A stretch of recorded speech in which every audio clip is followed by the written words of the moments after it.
అదేవిధంగా అధ్యక్ష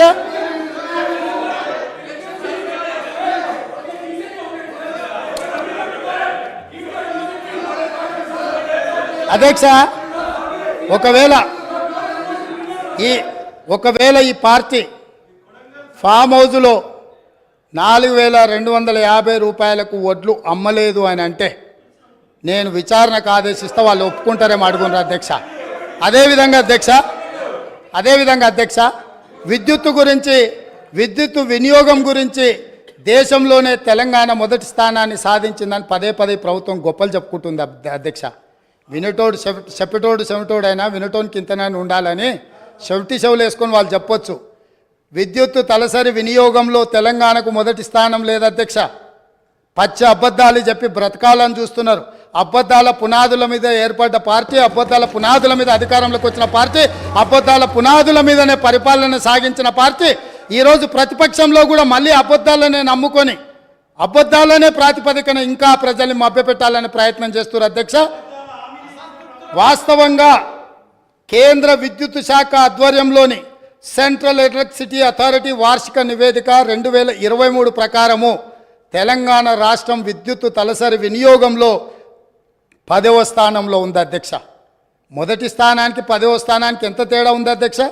ఇవాళ రాష్ట్రాలే కాదు, యూనియన్ టెరిటరీస్ కూడా ఒకవేళ చెప్పమంటే నేను చెప్తా అధ్యక్ష.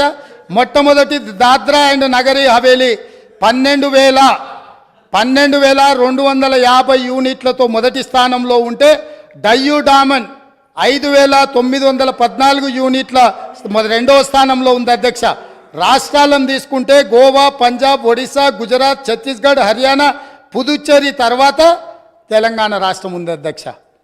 తలసరి విద్యుత్ వినియోగంలో తెలంగాణ రాష్ట్రం మొదటి స్థానంలో లేదు, వాళ్ళు అబద్ధాలు చెప్పినట్టుగా. తలసరి విద్యుత్ వినియోగంలో 10వ స్థానంలో ఉంది. ఇప్పటికైనా అబద్ధాలు చెప్పడం మానాల్సిందిగా ఆ పక్ష సభ్యులకు చెప్తున్నా అధ్యక్ష. అదేవిధంగా అధ్యక్ష ఈరోజు మేము నీళ్ళు ఇచ్చాం అని చెప్పుకుంటున్నారు అధ్యక్ష. 1 కోటి ఎకరాలకు నీళ్ళు ఇస్తే కాళ్ళ ద్వారా నీళ్లు బారితే ఎక్కడైనా పంపు సెట్లు పెరుగుతాయి అధ్యక్ష? మీరు చెప్పండి. కాలువల ద్వారా మన పొలాలకి నీళ్ళు ఒకవేళ రాష్ట్ర ప్రభుత్వం అందించి ఉంటే, కాలువల ద్వారా ప్రతి ఎకరాకు 1 కోటి ఎకరాలకు నీళ్లు వచ్చి ఉంటే, తెలంగాణ రాష్ట్రం ఏర్పడ్డప్పుడు దాదాపుగా వారి లెక్కల ప్రకారం 19 లక్షల పంపు సెట్లతో తెలంగాణ రాష్ట్రం ఏర్పడితే ఇవాళ 29 లక్షల పంపు సెట్లకు తెలంగాణ పెరిగిందంటే కాలువల ద్వారా నీళ్ళు ఇచ్చినాము, లక్షల కోట్ల రూపాయల ఖర్చు పెట్టినాము, కాళేశ్వరంతో 1 కోటి ఎకరాలకు నీళ్ళు ఇచ్చినామని చెప్పి వాళ్ళు కల్పిస్తున్న ప్రచారము శుద్ధ అబద్ధమన్న సంగతి మీ ద్వారా ఈరోజు తెలంగాణ ప్రజలకు చెప్పదలుచుకున్న అధ్యక్ష. నిజంగానే మీరు ఎక్కడి నుంచి అయితే వచ్చిరో, నేను ఎక్కడి నుంచి అయితే వచ్చినో, మన కొడంగల్, తాండూరు, వికారాబాద్, పరిగి, చేవెళ్ళ వరకు ప్రాణహిత చేవెళ్ళ ప్రాజెక్టు పూర్తి చేసి 10 సంవత్సరాలలో మన ప్రాంతానికి చివరి ఎకరాకు నీళ్ళు ఇచ్చుంటే బోరు మోటార్ల మీద, కాలిపోయే మోటార్ల మీద, పేలిపోయే ట్రాన్స్ఫార్మర్ల మీద, ఈ ప్రభుత్వం చెప్పే అబద్ధాల మీద మన ప్రాంత రైతులు బ్రతకాల్సిన అవసరం ఉండేనా అధ్యక్ష? ఆనాడు కృష్ణానది జలాలు, గోదావరి జలాల మీద చర్చ జరిగినప్పుడల్లా ఉమ్మడి రాష్ట్రంలో సమైక్య పాలనలో తెలంగాణ రాష్ట్రానికి వివక్ష సాగుతుంది, నా ప్రాంతం మీద దాడి జరుగుతుంది, నా ప్రాంతానికి రావాల్సిన నీళ్లు రావడం లేదు, మా నీళ్లు మాకు కావాలి అని ఆనాడు తెలంగాణ ప్రజలందరూ కొట్లాడినరు. ఆనాడు కారణం ఉంది కొట్లాడడానికి. ఎందుకంటే పాలకులు మనవాళ్ళు కాదు, వడ్డించేవాడు మనవాడు కాదు, వివక్ష చూయించి ఉండొచ్చు, మనకు అన్యాయం జరిగి ఉండొచ్చు అధ్యక్ష. ఆనాడు పోరాటం జరిగి ఉండొచ్చు. ఈరోజు నేను అడుగుతున్న జూన్ 2, 2014 నుంచి ఈనాటి వరకు తెలంగాణ రాష్ట్రానికి ముఖ్యమంత్రి ఉన్న వ్యక్తి ఈ తెలంగాణ బిడ్డ కాదా? ఈ వివక్ష ఎందుకు నా వికారాబాద్, నా కొడంగల్, నా చేవెళ్ళ, నా ప్రాంతం ఆనాడు నిర్మించి 10,000 కోట్ల రూపాయలు ఖర్చు పెట్టిన ప్రాణహిత చెవెళ్ళ ఎందుకు ఎగిరిపోయింది? ఇయాలటికి అదే ఎడారిగా ఈ కృష్ణానది జలాలు అందక ఎందుకు మనము వలసలు పోతున్నాము? ఈ వివక్ష కారణం వీళ్ళు కాదా అధ్యక్ష? లక్షల కోట్ల రూపాయలు ఖర్చు పెట్టి ఇవాళ తెలంగాణలో ఎవరి పాడైందో ఈ తెలంగాణని పాడుకునే పరిస్థితి ఎందుకు వచ్చింది అధ్యక్ష?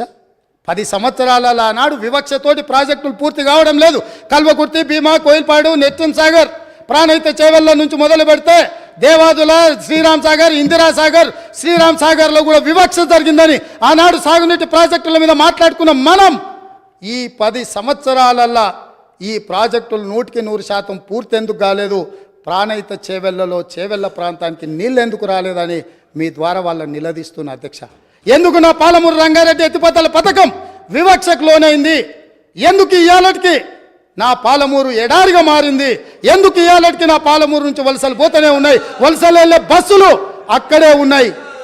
ఆ పాలమూరు బిడ్డలు కరీంనగర్ నుంచి పారిపోయి ఈ ప్రాంతానికి వలస వస్తే గుండెల్లో పెట్టి చూసుకొని భుజాల మీద మోసి పార్లమెంటుకు మేము పంపిస్తే, పాలమూరులో ఊరు లేకపోయినా పార్లమెంటులో నోరు లేకపోయినా మేము ఎంపీగా గెలిపించి మిమ్మల్ని పంపిస్తే, మీరు రాష్ట్రం వచ్చినాక ముఖ్యమంత్రి అయినాక 100% గుండెల్లో పెట్టి చూసుకోవాల్సిన బాధ్యత ఆనాటి ముఖ్యమంత్రి గారికి లేకుండేనా?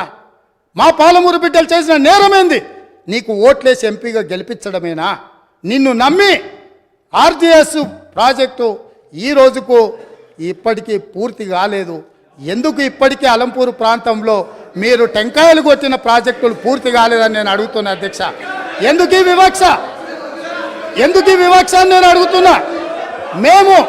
మేము ఎంపీగా గెలిపించకపోయిన ఉంటే, ఆ పాలమూరు జిల్లా ప్రజలు నీకు ఓటు వేయకపోయినుంటే నీ రాజకీయ భవిష్యత్తు ఎక్కడుండేది?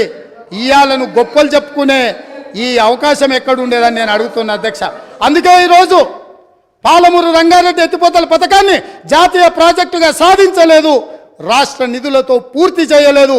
అందుకే ఈరోజు ప్రతిపక్షంలో ఉన్న మీకు మొట్టమొదట పాలమూరు జిల్లా ప్రజలు క్షమాపణ చెప్పి ఈ సభలో ప్రసంగాన్ని ప్రారంభించనుంటే నిజంగానే పాలమూరు ప్రజలు మిమ్మల్ని క్షమించి ఉండేవాళ్ళం. 2009-10లో కృష్ణానది ఉప్పొంగినప్పుడు, వరదలు వచ్చినప్పుడు, అలంపూరు ప్రాంతంలో కొట్టుకుపోయినప్పుడు అలంపూరు ప్రాంత ప్రజలకు మహబూబ్ నగర్ ఎంపీగా శాసనసభ ప్రతిపక్ష నాయకుడు కల్వకుంట్ల చంద్రశేఖరరావు గారు ఒక మాట ఇచ్చారు. ఈ ప్రాంతం నిండా మునిగిపోయింది, మీ ఇండ్లన్నీ కొట్టుకుపోయినాయి, మీకు ప్రభుత్వం ఇండ్లు ఇప్పించకపోతే బంజారాహిల్స్ నందినగర్లో ఉన్న నా ఇల్లు అమ్మి మీకు ఇల్లు కట్టిస్తా అన్నాడు. మేము ఆయన ఇల్లు నమ్మి కట్టించమని మేము అడుగుతలేము అధ్యక్ష. కానీ ప్రభుత్వం వచ్చిన 10 ఏళ్లలో నువ్వు కట్టిస్తాన్న డబుల్ బెడ్రూమ్ ఇండ్లు ఆ అలంపూరు ప్రాంతంలో మునిగిపోయిన పేదలకు కట్టించి ఉంటే ఈరోజు నీకు ఇక్కడ నిలబడి మాట్లాడే అధికారము, అవకాశం ఉంటుండే. ఇవాళ అలంపూరు ప్రాంతంలో కనీసం ఆ ఇండ్లైనా కట్టించని పరిస్థితి ఈరోజు దాపరించింది. అదేవిధంగా మా పొన్నం ప్రభాకర్ గారు తెలుసు, మిడ్మానేరు ముంపు బాధితులకు కొన్ని సంవత్సరాలుగా వాళ్ళు పోరాటం చేస్తున్నారు, ఆరాట పడుతున్నారు. ఈ రాష్ట్రానికి ముఖ్యమంత్రి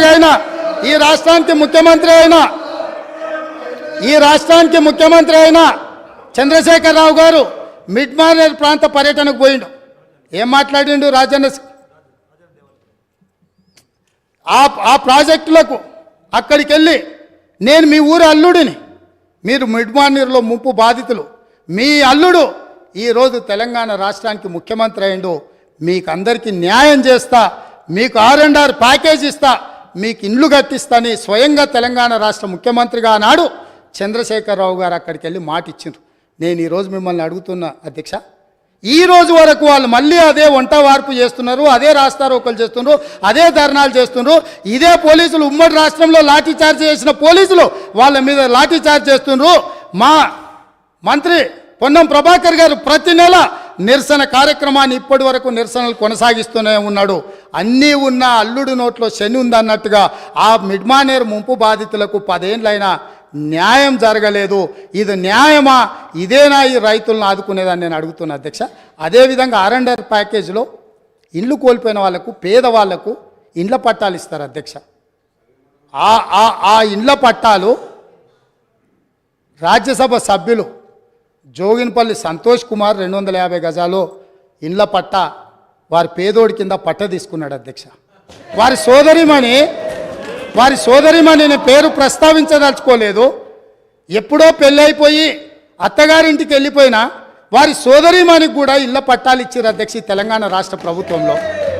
R&R ప్యాకేజ్ పేదలకు, అత్యంత నిరుపేదలకు ఇవ్వాల్సిన ఈ ప్యాకేజీలో ముఖ్యమంత్రి గారి కుటుంబమే నిబంధనలను ఉల్లంఘించి R&R ప్యాకేజ్లో ఇండ్ల పట్టాలు కూడా తీసుకున్నారంటే, ఇంకా కూడా అక్కడ నిలబడి మమ్మల్ని దోషులుగా నిలబెట్టడానికో, ఉమ్మడి రాష్ట్రంలో సమైక్య పాలనలో జరిగిన తప్పిదాల గురించి ప్రస్తావించి మమ్మల్ని నిలదీయాలన్న ఆలోచన ఇది ఏ మేరకు సమంజసము అధ్యక్ష? మీరు ఒక్కసారి ఆలోచన చేయండి.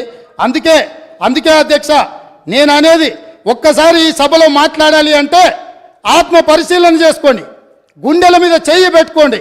మేం మాట్లాడుతున్న దాంట్లో న్యాయం ఉందా? మేం మాట్లాడుతున్నది ప్రజలు గమనిస్తున్నారు. ప్రజలు ఇంకా మమ్మల్ని ఇక్కడికైనా ఉంచినరు, ఇది కూడా ఉండాలనా లేదా అని ఇవాళ మీరు ఆలోచన చేయాల్సిన అవసరం ఉంది అధ్యక్ష. అదేవిధంగా కాంగ్రెస్ పార్టీ గురించి, ఇందిరమ్మ రాజ్యం గురించి, ఇందిరమ్మ రాజ్యం అంటే ఇదా అదా అని వారు మాట్లాడారు. ఇందిరమ్మ రాజ్యం అంటే రైతు రుణమాఫీ అధ్యక్ష. ఇందిరమ్మ రాజ్యం అంటే